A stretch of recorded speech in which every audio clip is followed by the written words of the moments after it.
प्रिय भक्तजनों, आप सबका एक बार फिर से स्वागत है श्री गोरखनाथ चरित्र भाग 29 में। आज का विषय है गुरु गोरखनाथ की नेपाल यात्रा, या गुरु मच्छिंद्रनाथ ने गोरख गुरु की परीक्षा कैसे ली और कैसे गुरु गोरखनाथ ने अपनी शक्ति से पहाड़ को सोने का बनाया, या नेपाल के राजा महेंद्र देव के राज्य में गुरु गोरखनाथ द्वारा बरसात का रोकना, और कैसे गुरु गोरखनाथ ने नेपाल नरेश का घमंड चकनाचूर किया।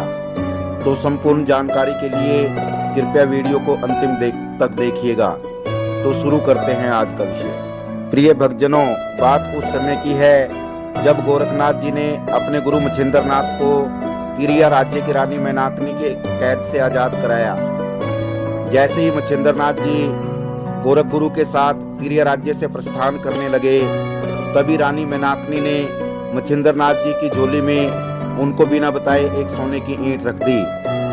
प्रिय भक्तजनों, जैसे ही गोरखनाथ जी अपने गुरु मच्छिंद्रनाथ के साथ जंगल के रास्ते आगे बढ़े, तभी मच्छिंद्रनाथ जी ने अपनी झोली में देखा कि उसमें एक सोने की ईंट है।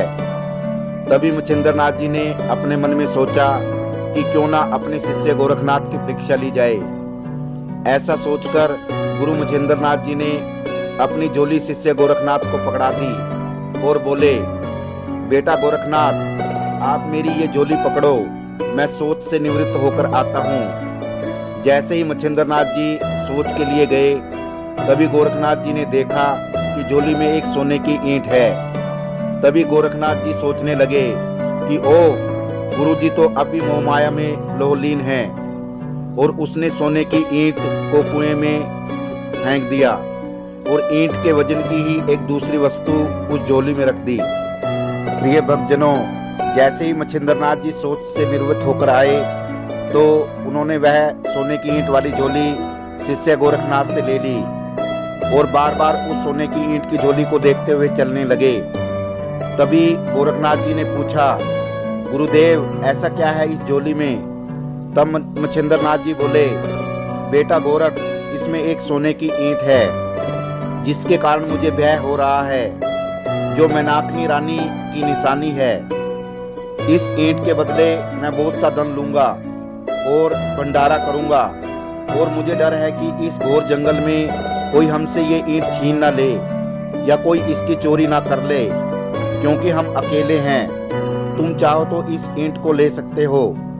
तभी गोरखनाथ जी मच्छिंद्रनाथ गुरु से बोले, गुरुदेव, एक बार आप ईंट को झोली में से निकाल कर देख तो लो। प्रिय भक्तजनों, जैसे ही मच्छिंद्रनाथ जी ने ईंट अपनी झोली से बाहर निकाली, वह दंग रह गए कि ये तो सोने की ईंट नहीं है, बल्कि उतने ही वजन की कोई दूसरी वस्तु है। प्रिय भक्तजनों, तभी मच्छिंद्रनाथ जी ने शिष्य गोरखनाथ से चिल्लाकर पूछा, गोरखनाथ, ईंट कहाँ है? इस पर गोरखनाथ जी ने कहा, गुरुदेव, हम संतों को ईंट से क्या काम, जब से वह ईंट आपके पास थी, माया के प्रभाव से आप भयभीत और बेचैन थे, इसलिए वह ईंट मैंने फेंक दी। प्रिय भक्तजनों, इस पर मच्छिंद्रनाथ गुस्सा होकर बोले, गोरखनाथ, तुमने ये क्या किया? तुम्हें पता है वह ईंट मैनाकनी रानी की निशानी थी और उससे मैं भंडारा करना चाहता था। मुझे नहीं पता गोरखनाथ, वह ईंट तुम मुझे वापस करो। प्रिय भक्तजनों, तभी गोरखनाथ जी ने अपनी शक्ति से उस जंगल के एक पहाड़ को सोने का बना दिया और मच्छिंद्रनाथ जी से बोले, गुरुदेव, ये लो सोने का पहाड़, और आप चाहे जितने मर्जी भंडारे कर लो।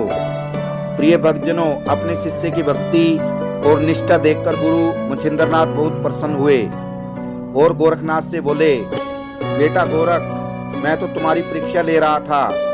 अब मुझे विश्वास हो गया है कि तुम कभी भी मोह माया में लीन नहीं होगे और तुम्हारी अपने गुरु के प्रति श्रद्धा भी सच्ची है। और कहा, बेटा गोरखनाथ, अब तुम नेपाल देश के लिए प्रस्थान करो।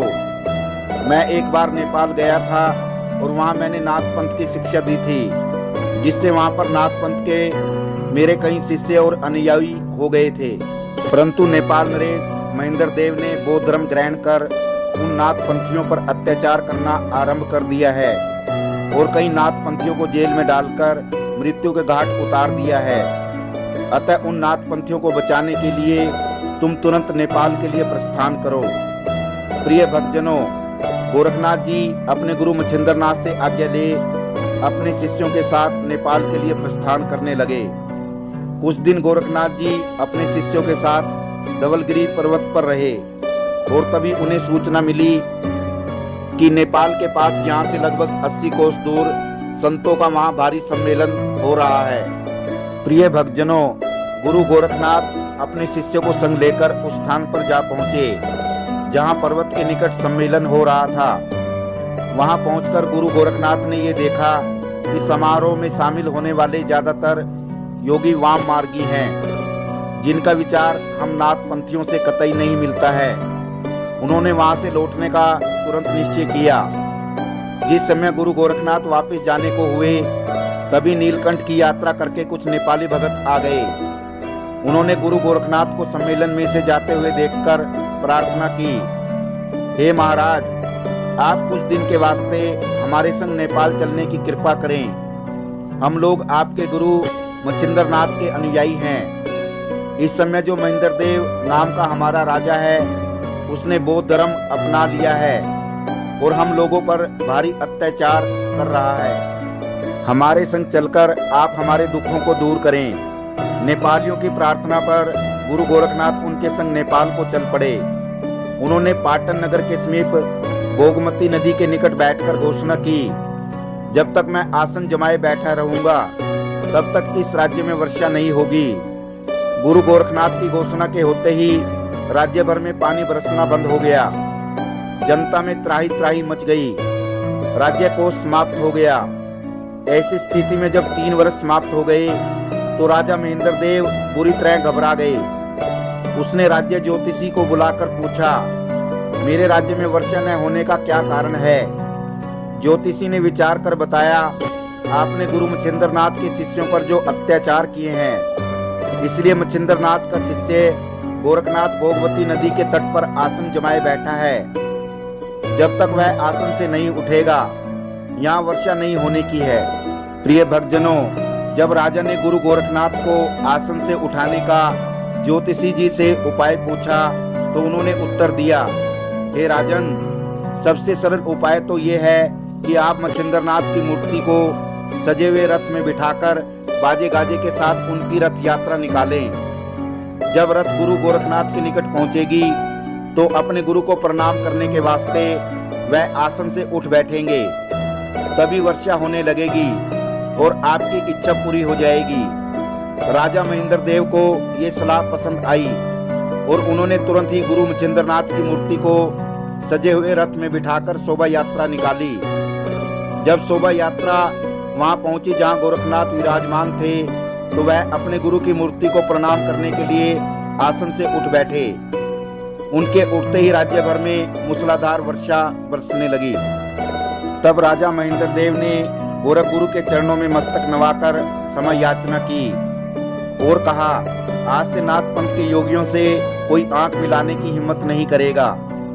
नेपाल नरेश के वचन सुनकर गुरु गोरखनाथ अपने शिष्यों को संग लेकर एक पर्वत की खोह में निवास कर योग की शिक्षा देने लगे। अपने शिष्यों को योग विद्या सिखाते उन्हें 12 वर्ष का समय हो गया। तब वहीं नजदीक ग्राम के रहने वाली एक वृद्धा स्त्री और उसका बलवंत नाम का सुपुत्र आकर गुरु गोरखनाथ की सेवा में संलग्न रहने लगे। और इधर राजा महेंद्र देव ने गोरखनाथ को जो नाथपंथी संतों की रक्षा का आश्वासन दिया था वह उसे बुला बैठा और नाथपंथी संतों पर पहले से भी अधिक अत्याचार होने लगे। प्रिय भक्तजनों, ये था श्री गोरखनाथ चरित्र भाग 29। आगे की कहानी के लिए कृपया श्री गोरखनाथ चरित्र भाग 30 जरूर देखिएगा। यदि ये वीडियो आपको पसंद आया हो तो वीडियो को शेयर करना और चैनल को सब्सक्राइब करना। आप सभी दर्शकों का धन्यवाद। जय श्री गोरखनाथ जी।